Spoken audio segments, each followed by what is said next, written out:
Welcome to Penrose Learning, where we make understanding easy. You start by confirming the jersey material and gathering tools, a heat gun set low or an iron isopropyl 70% plus, a plastic scraper, and soft cloth. Apply low, steady heat to the sticker edge for about 5–10 seconds. This loosens the adhesive without burning fibers.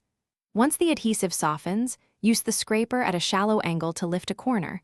Move slowly so threads don't pucker. If nothing lifts, reheat briefly. Patience here prevents permanent damage. Now you focus on residue. Reheat a small patch, peel gently, and scrape again. This minimizes stress on seams and printed logos.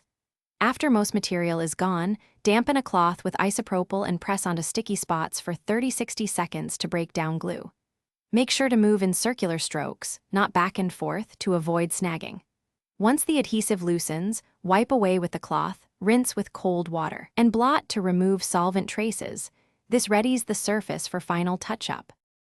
Finish by inspecting for tiny bits of glue.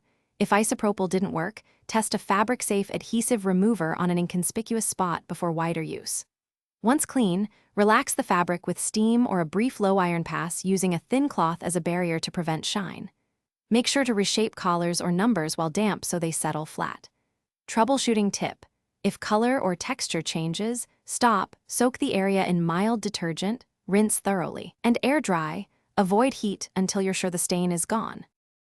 Thanks for watching. If this was helpful, leave a like and consider subscribing. See you next time.